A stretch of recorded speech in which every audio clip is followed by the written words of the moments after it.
Habari yako? Salamu. Samahani kwa usumbufu. Nimekuja kukuuliza kama unajua jambo lolote kuhusu Kamili. Binti yangu hayuko nyumbani na sijui ameenda wapi. Wewe ndio unakuja kwangu kwa mtindo huu? Unanitisha? Hapana mkuu. Naomba nisamehe kama nitakuwa nimekosea. Nimesema kuhusu binti yako sijui chochote. Mkuu, kama unajua chochote, naomba unisaidie. Unajua kabisa binti naye mmoja tu. Ndio namtegemea huyo. Kwa kama unajua lolote, mkuu nisaidie. Sijui chochote. Sawa.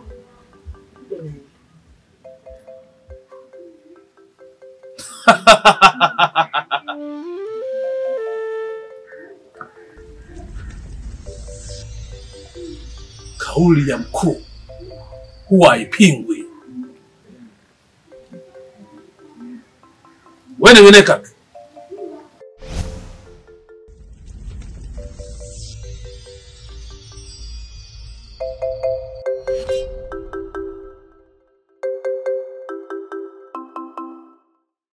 Dogo wangu Ngosha, mbona unaonekana ni mtu mwenye mawazo sana?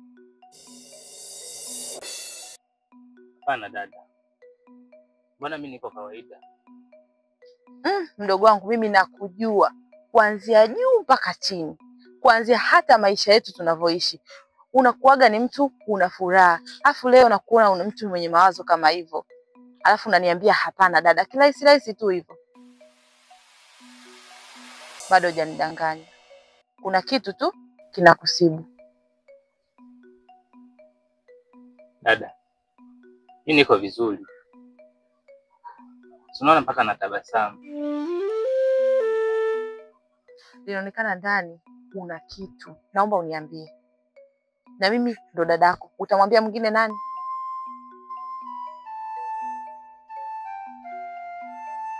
Hauko sawa. Unaweza ukaniambia? Alafu ile nyumba ambayo nimekuambia uzibe yale matundu, umeziba tayari? Ndio dada, nishaziba. Basi sawa. Baadaye ukumbuke kwenda kutoa migomba yale yaliyochakachaka yale. Ibaki ile mizima.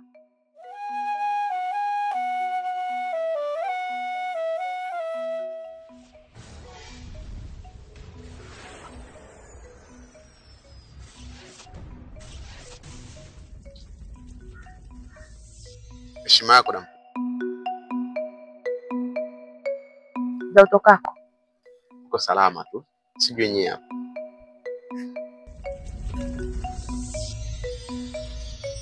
Hivi wewe Ngosha, wewe uko sawa kweli rafiki yangu?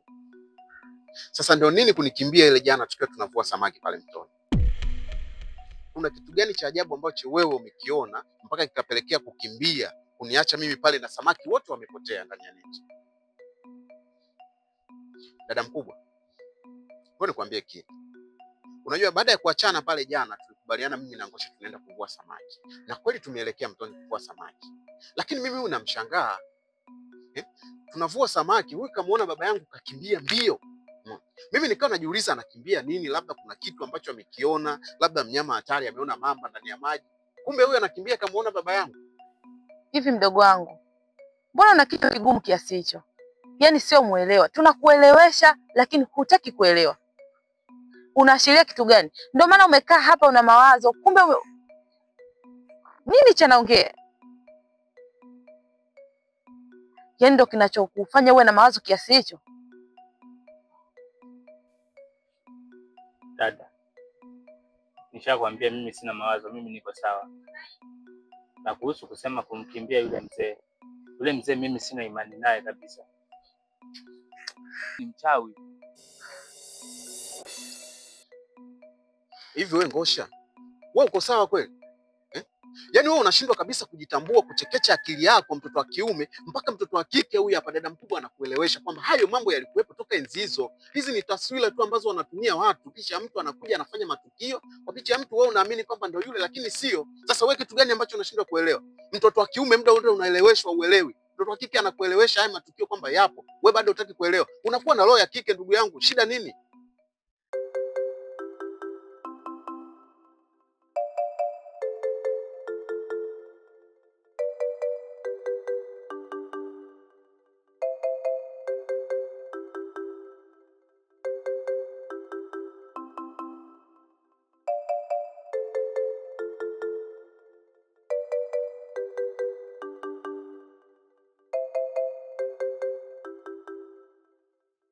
Karibu Sakina.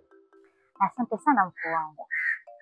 Mkuu, leo nimekuletea habari za moto na ni nzuri. Bila shaka na imani tutafurahia. Nakuaminia Sakina. Mimi ndo Sekimbe.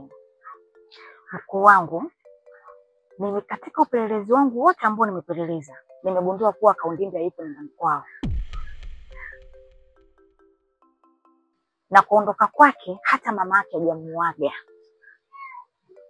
Ila nilichokisikia ni kwamba Kaundinde ametoroshwa na mwanaume. Sakina, kweli? Ndiyo, mwanaume. Yaani ametoroshwa kama alivyotoroshwa yule binti yule Sendekwa. Nadhani unamkumbuka. Namkumbuka. Na hiyo ndo habari ambayo niko nayo mpaka muda huu. Hata bibi Tausi hajui mwanae yuko wapi. Kaundinde kaukanyaga moto. Tena akiwa peku peku. Labda kama sio mimi Kikoti, Kaundinde lazima nimrudishe. Na nitakuja kumtupa kwenye msitu mzito sana, akawa chakula cha wanyama. Hawezi kunitania mimi. Ni bora tukose wote. Sijategemea kama mkuu wangu unaweza ukana maamuzi magumu kiasi hicho. Kumbe hatukukosea kukuchagua kuwa mkuu wetu Na hapo ndipo ninapokupendea. Sasa basi, lazima Kaundinde au chakula cha wanyama. Haiwezekani, hii ni aibu. Ni bora tukose wote. Na runoge rweki. Na mimi nikuhakikishie tu, nitaendelea kupeleleza mpaka tujue kilichokuwa chini ya uvungu ni kitu gani. Sasa kila taarifa unayoipata kuhusu Kaundinde na mama yake uilete hapa. Usijali mkuu wangu, yani ondoa shaka. Kazi yako nitaifanya kama unavyoitaka, na mimi ndivyo nitakavyoitelekeza. Haya ndio kusikia. Labda kama sio mimi Kikoti, mzimu nilikotoka mimi ni mzito sana. Hii kazi naifanya sio bure. Simba gungi lakasimama. Sangu mwinga. Gari membe. Alafu mambo anakuja kunichezea kirahisi hivi. Kuiranga kwa yale. Siwaji. Haya mkuu wangu. Basi mimi ngoja niondoke. Sawa.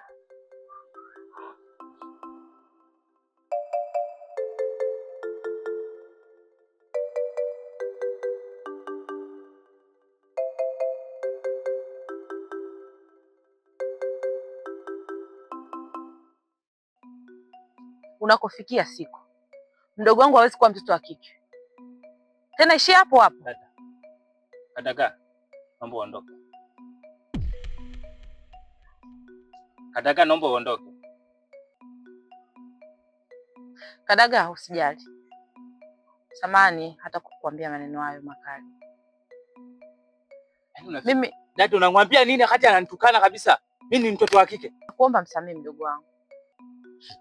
Nisikilize dada mkubwa. Mimi napenda sana urafiki wangu uendelee baina yangu mimi na Ngosha. Lakini kwa hizi tabia ambazo anazionyesha, mimi sitokuwa tayari kuendelea na urafiki, kwa sababu huyu ni mtoto wa kiume na haya masuala ni madogo tu, ni kitu ambacho natakiwa tu mtu kuwa na uelewa. Lakini yeye amekazania baba yangu mchawi, baba yangu mchawi. Na kila unapokutana naye wewe unakimbia. Wewe unafikia mimi najisikiaje kama yule akiwa baba yangu? Au unatengeneza taswira gani? Kadaga, Shida ni kwamba urafiki wangu mimi na wewe umerudi, au ni shida mimi kumkimbia yule mzee? Nishakwambia mimi yule mzee bado sina imani naye. Kwa hiyo kabisa usitake kunilazimisha mimi nikubaliane naye. Mdogo wangu, sikiliza nikwambie. Naomba upunguze hizo hasira zako. Mimi ninachokwambia ina maana mimi ni mkubwa kuliko wewe. Umeelewa? Wewe bado mdogo na bado hujaona mengi katika hichi kijiji. Yaani kuona tu tukio dogo limekukaa kwenye ubongo kiasi kwamba ukimuona tu yule mzee unafikiria uchawi. Unajua uchawi wewe? Sijui huna imani naye. Kuna imani naye yule mzee? Unajui kama yule ni mkubwa, ameanza kuzaliwa kabla yetu sisi? Kuzaliwa sio sababu. Sababu yule mzee ni mchawi na sitokaa ni muamini. Ndugu wangu, watu wakijua kuwa unamzungumzia mzee Kikoti hivyo, watakuua hapa kijijini. Tena watakupoteza mbali. Na mimi sipo tayari kukupoteza. Hivi unafikiria mimi utaniweka katika wakati gani? Dada, mimi siogopi mtu. Na ukweli nitasema.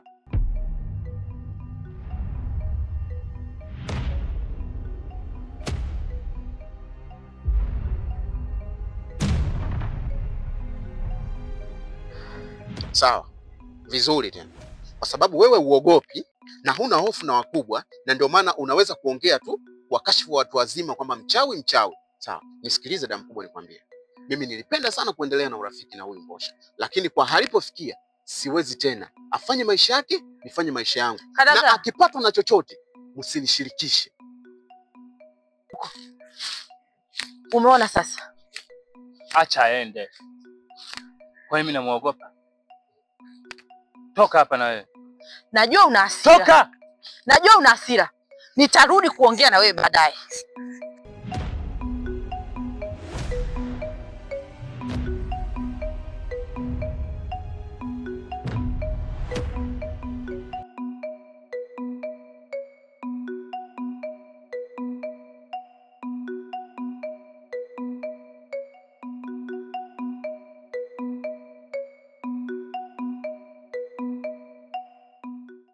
Habari yako Bitausi? Salama mshirika, karibu.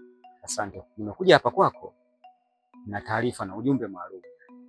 Sijajua utaupokeaje. Karibu. Nilivyokuwa nataka nitoke kwenda kwenye lile jambo lako, ghafla mzee bwana akaingizana. Kwenye kuingizana nikawa nimempa kama ulivyonituma kwamba bwana, kuna moja, kuna mbili, kuna tatu. Ila mzee Kikoti alichosisitiza ni kitu kimoja, kwamba inapaswa hiyo ndoa ipite kati ya Kaundimbe na Kadagaa, lakini ukikataa itakuwa ni vita kubwa ambayo mimi mwenyewe nitajitoa. Yaani sipo kabisa. Tatizo sio mimi mshirika. Tatizo ndio huyo binti yangu Kaundimbe. Hayupo huyo muolewaji mwenyewe na haijulikani yuko wapi. Sasa mimi nafanyaje hapa? Wewe unafikiri mimi nisitaki? Mimi mwenyewe vita yule baba naijua, ndio maana sitaki. Sasa hayupo. Wewe iwezekani utakuwaje mtoto hujui alipo? Sasa wewe mzazi gani ambao uelewi? Samahani. Nilichanganyikiwa kidogo. Kwa sababu mimi mwenyewe hapa naona kama yananizidia sasa. Maki yule mzee mwenyewe unamjua. Yaani hapa penyewe nimeingia kwenye mchezo ambao unihusu. Mimi nimekusaidia tu kama mshirika. Lakini tunapoenda yatanishinda. Sasa sijajua wewe una wazo gani kwanza. Dina Mungu. Acha kunikibei. Kama ningekuwa najua yuko wapi, basi isingekuwa nahangaika. Umekuja kunipa taarifa, ninakushukuru. Sawa. Kwani huyu mtoto kaenda wapi? Hebu nidokeze kidogo. Ila kuwa makini sana. Mzee Kikoti sio mtu mzuri. Haya, nilikuwa nakuletea taarifa. Bwaki abutakile kabla yake tulabona. Nilikuwepo mama. Karibu.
Habari yako? Salama. Samahani kaka. Tukusaidia kuniwekea kichwa.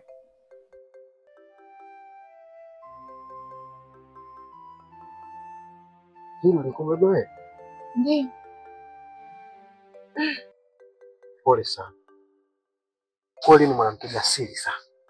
Ulikuwa unaelekea wapi? Naenda nyumbani hapo. Sawa. Ila tu nikupongeze kwa uzuri uliokuwa nao. Mtoto mzuri kama wewe upasi kabisa kupata tabu. Hali ya kuwa sisi tupo. Sijui umenielewa?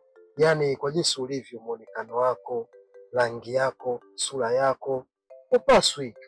Kwa sababu hili gogo unaweza ukabeba likakuchubua ukapata vidonda bure, hali ya kuwa una doa. Amna, mimi kwangu mimi naona kawaida. Hapana. Unajua katika kijiji chetu hiki hakuna mwanamke mrembo mzuri anayevutia kama wewe. Jinsi ulivyo, muonekano wako, sura yako, rangi yako, hata na mwili wako pia. Kwa sababu hapa kijijini kuna vibonge hivi. Lakini wewe kwanza wewe utakuwa unakuita Miss wa kijiji. Unaonekana muongeaji. Ni kweli mimi ni muongeaji. Sijui unaitwa nani? Mimi naitwa Simlula. Jina zuri sana kama wewe mwenyewe jinsi ulivyo. Asante. Mimi naitwa Samia. Nashukuru. Asante. Nilikuwa naomba kama utojali uwe rafiki yangu ama uwe mtu wangu wa karibu hapa kijijini.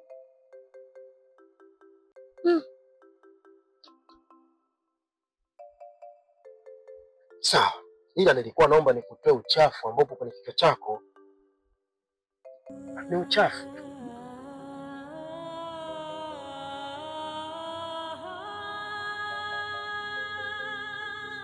Kwa nini? Sitaki tu. Sawa. Hilo ulikuwa unalipeleka wapi? Hii nalipeleka nyumbani. Naenda kulipasua kwa ajili ya kuni niweze kupikia. Unaishi wapi sasa? Huku ama huku? Huku. Huku. Basi mimi nitakusaidia. Ungenisaidia tu kuniwekea kichwani niweze kwa nyumbani. Yaani na kuanzia sasa hivi kama ukinikubalia nitakuwa na baba mimi kuni na pia naenda kutafuta huko. Nitakuwa naleta nyumbani kwenu. Hili nitalimama mwenyewe. Zito. Umewezaje? Kai. Kweli?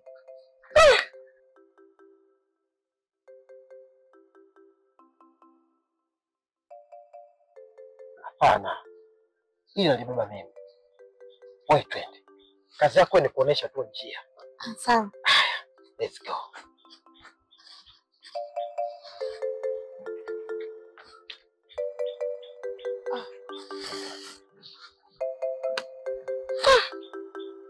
Hili dodo. Nakuja. Atende.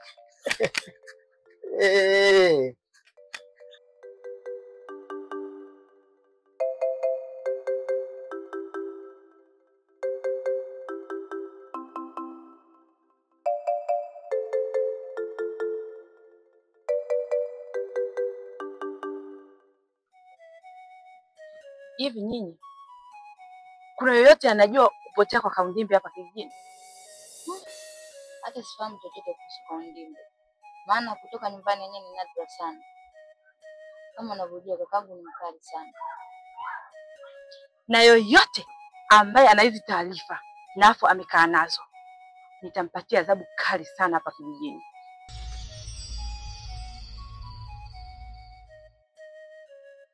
Da mkubwa. Mimi sijui chochote kuhusu Kaundimbi. Kama unavyonijua, ni mambo yangu ya nyuma tu. Da mkubwa, mimi sijui kitu chochote kuhusu Kaundimbi. Lakini ninavyohisi Kaundimbi kapata mwanaume kaondoka naye hapa kijijini. Wewe hizo taarifa umezipata wapi? Na una uhakika gani? Uhakika lazima da mkubwa. Kama unavyokumbuka, kwa Sendeko ilikopo hivyo hivyo. Alipata mwanaume na kaondoka naye hapa kijijini. Basi kwa Kaundimbi itakuwa ni hivyo hivyo. Sawa. Nitalifanyia uchunguzi hilo. tuondokeni.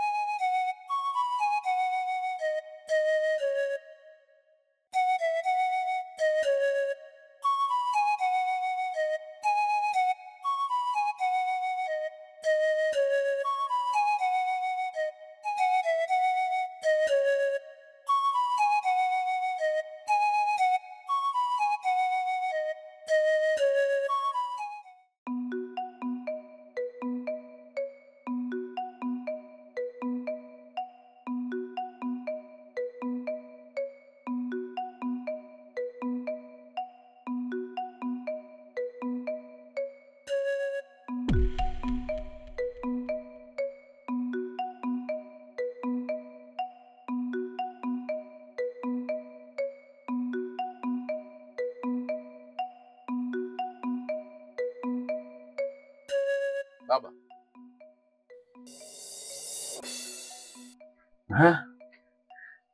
Vipi kaka? Ulikuwa wapi? Nilienda kutafuta mifuko. Maana mifuko iliyopo hapo imebakia kidogo kutimia idadi ya kwenda kujiuza. Kwa hiyo niliamka asubuhi na mapema ili niweze kukamilisha idadi hapa nikapate pesa. Ndio majimu? Ndiyo baba, kama nilivyokuambia.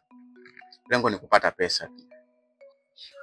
Baba, sio vizuri kulala hapo kwa sababu unavolala hapo utapitiwa na usingizi, utakuja kuanguka tukapata majanga bure. Kama una usingizi ni bora ungeenda kupumzika ndani. Kuanguka sio rahisi. Labda ngoja napumzika tu kichwa na usingizi. Karaga. Ya dunia hii. Haya. Vipi kuhusu mpenzi wangu? Maana sipati taarifa nyingine yoyote. Mpenzi wangu mimi sijawahi kuonana naye kabisa. Na nakumbuka mara ya mwisho tulivyoachana kwenye kikao. Sijamuona tena. Nimejaribu kuulizia kwa watu lakini hata wao majibu yao ni kwamba hawajawahi kumuona. Sasa nikajua labda wewe mzee wangu kwa sababu ni mkuu utakuwa na taarifa naye.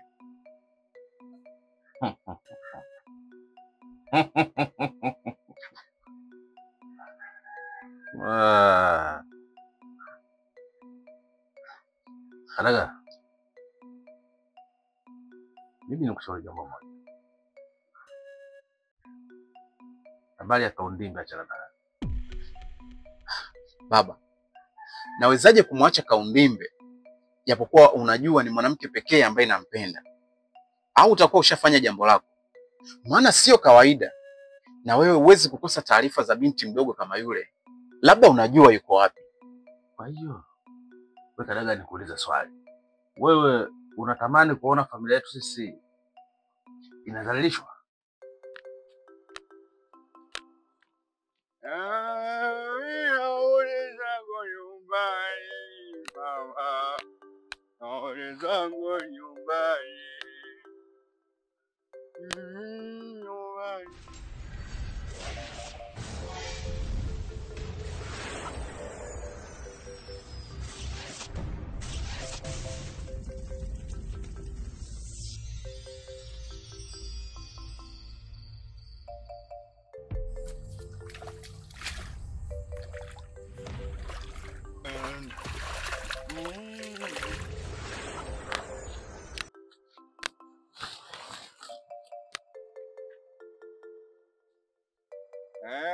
Nampenda yeye nitake wewe moyo unauma.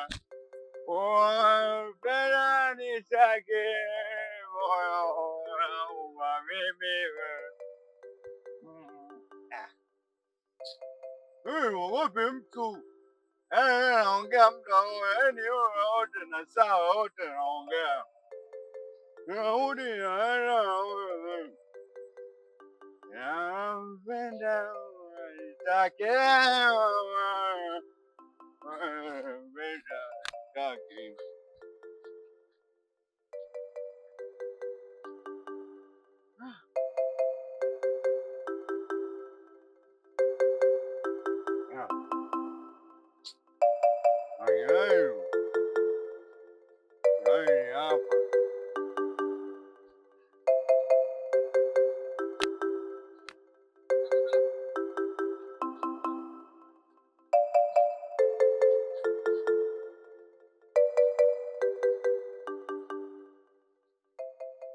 hapana, mimi sifurahi hilo swala, lakini tambua yule ni mwanamke ambaye nampenda na anaishi ndani ya moyo wangu.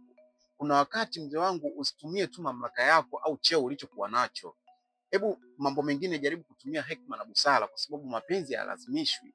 Tumpe nafasi, taratibu ataelewa. Hekima na busara tangia kuumbwa kwa ulimwengu huu, familia ya mzee Kikoti ilishawahi kuzalilika? Kuanzia historia za babu yako na mababu zako, tangia historia ya Gerimembe, akaja Simbagungile, akaja Kidesi Lengabanga, Kipaule, nani asha kuizalilisha hii familia?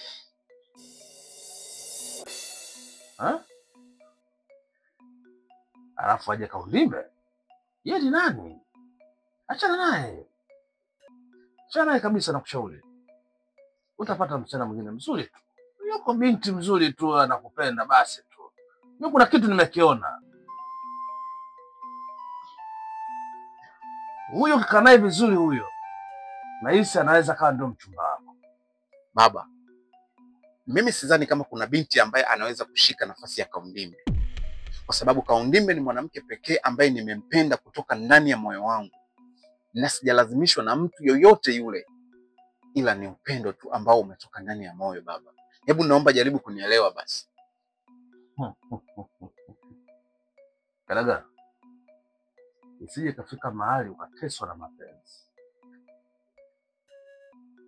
Sawa mwanangu? Nisikilize mimi baba yako ninachokisema,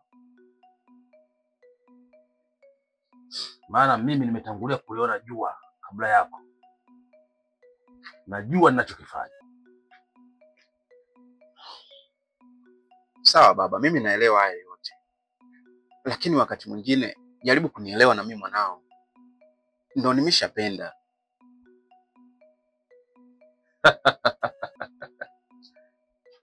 Kadaga, wewe ni mwanangu, nimekukuza mimi. Nisikiliza mimi. Na isitoshe ndio mtoto wa pekee ambaye nataka uje ulisi kila kitu. Tumeelewana? Kwa mtu kama hakuelewi aelewi. Kwa nini huyo? Kwa nini aendelee kuishi?